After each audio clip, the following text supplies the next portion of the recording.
vrai fondement pur, juste pour le dire à titre informatif, c'est le vrai fondement pur du fascisme, parce que le fascisme a été dévoyé par le fait qu'on l'a collé au nazisme. Ouais. Du coup, c'est devenu un gros mot. Mais le fascisme originel à l'italienne, que vient de mentionner Dario, et qui a eu lieu aussi en Espagne via Franco, ça n'a rien à voir avec le nazisme, et ce sont des régimes viables, et même ce sont des régimes qui ont rendu service à leur pays. Bien sûr, et Salazar, on ne dira jamais assez tout le bien qu'il a fait au Portugal, surtout à la fin. Alors, bah ça c'est de la réponse, tu peux être content. Alors, on a... Bonjour à tous et à toutes, bienvenue sur la chaîne YouTube Eden, et aujourd'hui on va parler encore du fascisme italien, on va continuer sur le chapitre 2 du que sais-je sur les fascismes, et on va parler du fascisme italien, et plus précisément de son leader, Benito Mussolini. C'est parti mon kiki.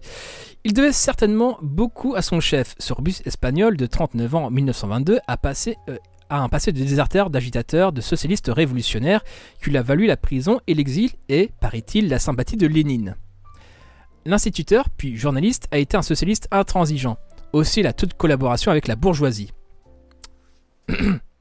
Quand même. Puis, en 1915, il a pris son premier virage en préconisant l'intervention de la guerre contre les puissances centrales.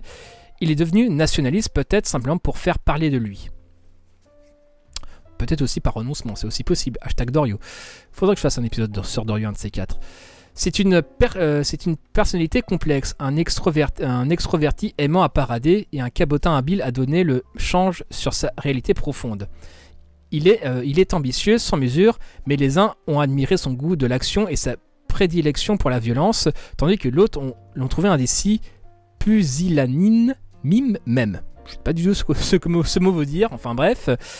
En fait, peu cultivé, polémiste, orateur puissant, il n'est pas un penseur. Peu éduqué et autodidacte, il s'admire dans son ascension, se plaît avec les puissants de ce monde et plaque sur son visage plébéien le masque du chef tout pétri de fermeté inébranlable dans des convictions sûres de lui et de son avenir.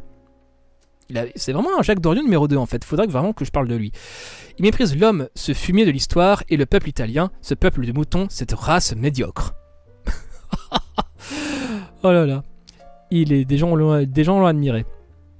Il cherche dans le passé de Rome la grandeur qui manque à l'époque où il vit. Il dit « J'aime César » et dès 1920, il s'écrit « Rome, verbe magique qui remplit toute l'histoire pendant 20 siècles ». Il durcit son profil en celui d'un buste antique et s'admire dans le portrait où le peintre polonais Sciarcia l'a représenté en empereur romain, le chef saint de laurier. Il avait pensé faire élever un colosse dans le genre dessus de Rhodes dont les traits seraient les siens. Dans quelle mesure sa formation d'homme de gauche l'a-t-elle été marquée? Nolte estime qu'il a retrouvé à son déclin un salaud, une inspiration nationaliste qui ne l'avait jamais quitté. En fait, il semble bien que, opportuniste ou conviction, il a achevé son virage en 1922. Il va à droite parce qu'il, dit-il, le monde aspire à l'ordre, à la discipline et au travail.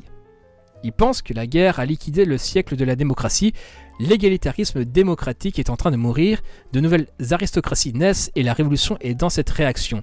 Le socialisme accumule ruine sur ruine. Le capitalisme se relèvera plus dynamique et plus historique. Tel que, avec ses prétentions, ses ridicules, sa mégalomanie et son arrogance, cet individualiste effréné a su capter la sympathie admirative du peuple italien, malgré le mépris qu'il lui vont, enfin bref. Son ascendant sera tel qu'en son absence, les ministres n'oseront pas prendre une décision, les affaires les plus simples seront laissées en suspens. La cinquantaine le trouvera bedonnant, la santé ébranlée, l'intelligence diminuée, l'énergie affaiblie. Il avait incontestablement marqué le fascisme de son empreinte, la déchéance du régime coïncidera avec la sienne. Voilà pour Benito Mussolini. Effectivement, je crois alors deux souvenirs. Je crois que c'était sur une émission sur France Culture, il y avait, ça parlait de Malatesta, si je dis pas de bêtises, Malatesta aurait vu, bon, à vérifier, je ne suis pas du tout sûr, j'ai de vieux souvenirs de cette émission de France Culture, je ne retrouve plus d'ailleurs, que je voulais intégrer à ça, mais enfin bref. Malatesta aurait rencontré Mussolini jeune, quelque part, au jeune ou moins jeune, je ne sais pas à quelle période ils se sont rencontrés. Et celui qui avait introduit Mussolini à Malatesta avait demandé, voilà, qu'est-ce que vous pensez du jeune camarade Mussolini? Et Malatesta aurait eu cette réponse, je ne sais pas, tout ce que je peux vous dire, c'est qu'il n'est pas socialiste.